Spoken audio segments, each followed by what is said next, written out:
자동적으로 불안 모드에 불이 켜지는 거죠. 이렇게 경험에 의해서 불안이 학습되는 경우가 있어요.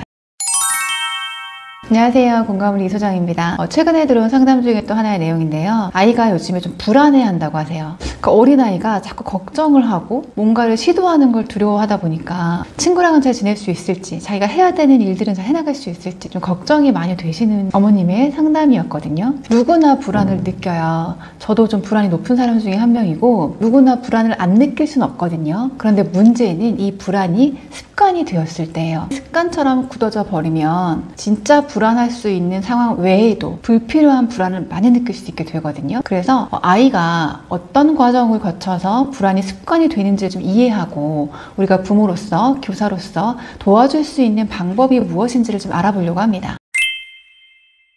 아이들은 처음에는 괜찮았는데 어떤 경험들과 연결되면서 학습이 되어서 이 상황이 불편하거나 불안하거나 무서운 상황으로 그렇게 학습이 되어 있을 수 있어요. 내가 나름 긴장하며 떨리면서 용기 내어서 발표를 했는데 친구들이 막 웃어버린 거예요. 친구들이 꼭 이 아이의 발표 때문에 웃었던 게 아닐 수도 있거든요. 그런데 이 아이는 발표했는데 친구들이 웃었어요. 그래서 발표할 때 너무 떨리는 거예요. 불안이 학습되었어요. 그리고 자기는 괜찮았는데 엄마가 어떤 상황에만 가면 되게 많이 걱정하고 힘들어 보이고 불안해 보이는 거예요. 그런 경험이 쌓였을 때 이 아이는 또 그 상황에 대한 불안을 학습하게 돼요. 이러한 아이의 경험이 누적이 되면서 아이는 그 상황을 위험해 라고 이제 학습을 하는 거예요. 그래서 꼭 그 상황이 아니라 유사한 상황에 갔을 때에도 자동적으로 불안 모드에 불이 켜지는 거죠. 이렇게 경험에 의해서 불안이 학습되는 경우가 있어요. 그 다음에 두 번째는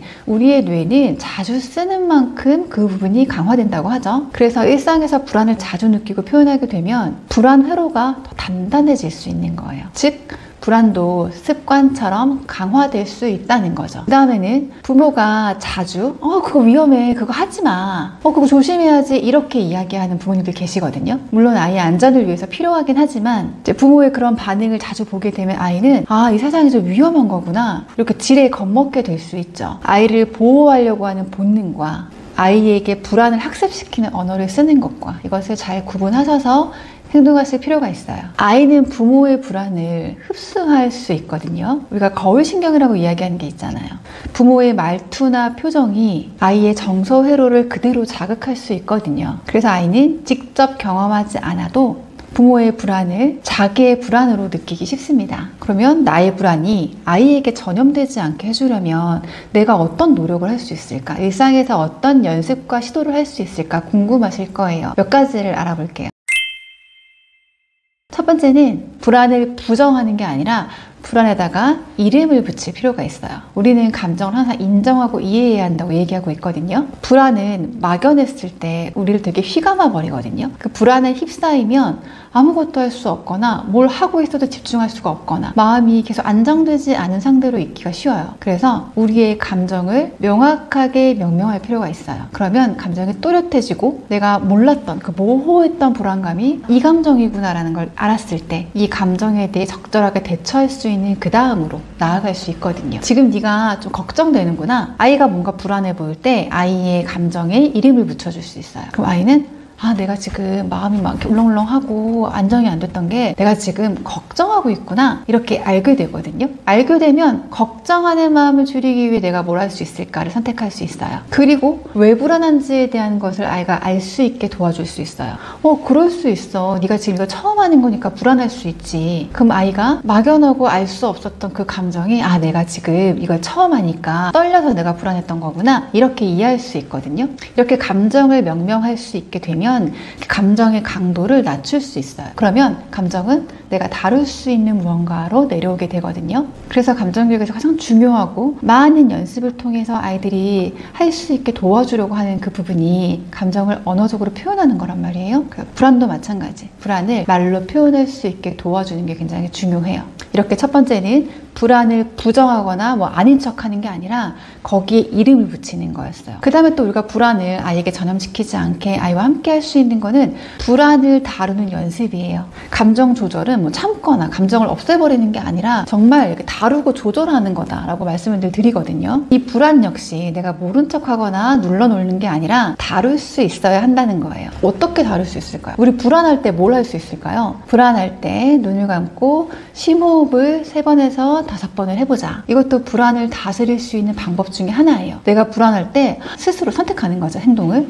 눈을 감고 심호흡을 해보자. 불안의 강도를 낮추기 위해서 내가 능동적인 행동을 하는 거거든요. 그 다음에 우리가 불안과 관련돼서 아이와 함께 해볼 수 있는 연습 중에 하나는 부모의 반응 훈련이라고 할 수 있어요. 뭐냐면 아이가 불안이 올라올 때 아이는 무엇을 먼저 볼까요? 부모의 표정을 볼 거예요. 내가 지금 상태가 이런데 이거에 대해서 부모님이 너 왜 그렇게 안절부절 못해? 라고 혼냈다면 혼날까봐 쳐다볼 거고요. 아니면 내 마음을 알아달라고 쳐다볼 수도 있거든요. 부모의 표정에 아이가 영향을 받는 거예요. 어떤 부모님은 그게 뭐가 무서워 라고 아이의 감정을 부정할 거고요. 또 어떤 부모님은 그럼 하지마 안 하면 되지? 이렇게 감정을 회피해버릴 수도 있습니다. 우리가 하려고 하는 반응 연습은 그래 엄마도 처음에는 그랬어 지금 좀 불안하지 그러면은 조금만 쉬었다가 다시 해볼까? 이렇게 아이의 감정을 인정하고 하지만 포기하지 않게 아이의 속도에 맞게 함께 해줄 수 있는 정서적인 안전감을 느끼면서 불안을 다룰 수 있게 도와주는 그 위치에 서 있을 수 있는 게 우리가 가져야 하는 태도이거든요.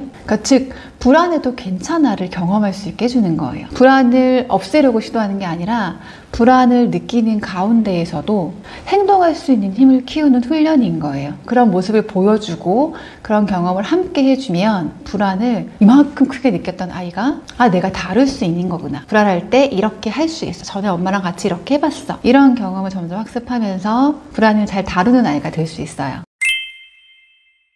불안이 높은 엄마 아빠 상당히 많으시거든요. 불안은 없어지는 게 아니에요. 불안에 익숙해지는 거거든요. 반복되는 경험에 의해서 내가 불안해도 그렇게 큰일이 생기지 않았었어 라는 것을 우리가 학습하게 되는 거고, 불안을 느껴도 그 느끼는 가운데 무엇인가 내가 해나가야 한다는 것을 알게 되는 거고, 이렇게 불안에 익숙해지면서 불안과 함께 살아가게 되는 거거든요. 그래서 아이에게 필요한 거는 아이의 불안을 제거해주는 부모가 아니라 불안과 함께 살아갈 수 있는 힘을 키워주는 거, 이게 이제 부모의 역할이 되는 거죠. 저희가 유아부터 초등까지 감정교육을 진행을 해오면서 이렇게 불안을 많이 느끼거나 부정적인 감정을 나쁘다고 믿거나 잘 표현하지 않거나 이렇게 회피하거나 모든 감정을 안전하지 않다고 느끼는 친구들이 많이 있었어요. 이 아이들이 감정에 익숙해지고 그것을 표현하는 경험이 반복이 되고, 부정적 감정, 불안감, 초조함, 겁나는 마음, 이런 마음들을 자연스럽게 표현하고 그 감정을 수용받는 경험이 쌓였을 때 친구들은 어떤 감정이든 그 감정을 느끼면서도 행동할 수 있는 힘이 조금씩 강화되어 가는 것을 저희가 많이 봤었습니다. 그리고 앞에 영상에서 이야기했던 것처럼 많은 감정 문제의 뿌리에 있는 감정을 안전하다고 느낄 수 있는 힘, 그것이 아이가 불안을 잘 다루면서 살아갈 수 있는 힘과 굉장히 밀접하게 연결되어 있다는 걸 저희가 확인할 수 있었어요. 내가 불안을 많이 느끼는 부모라면, 그래서 아이에게 불안을 전염시킬까봐 걱정이 되신다면, 혹은 아이가 너무 불안도가 높아서 어떻게 도와줘야 할지 너무 이렇게 조심스럽다면, 우리도 감정에 서툰 데다가 하나하나의 문제에 다 대응하려고 하면 되게 힘들 수 있어요. 그럼 그 뿌리가 무엇인지, 근본이 무엇인지를 이해하고 거기에서부터 시작을 해야 되거든요. 그래서 중요한 것은 불안에 대해서 자연스럽게 이야기하고 명명하고 설명할 수 있고, 불안을 느끼면서도 행동할 수 있는 방법을 찾아가는 것, 이 연습을 아이와 함께 해주고 그 모습을 아이에게 보여주는 것이 우리의 불안을 아이에게 전염시키지 않고 불안을 잘 다룰 수 있는 아이로 자랄 수 있게 도와주는 방법이라는 것을 좀 기억하시고요. 오늘부터 아이와 함께 연습해 보시기 바랍니다. 그럼 또 다음 영상에서 뵐게요. 감사합니다.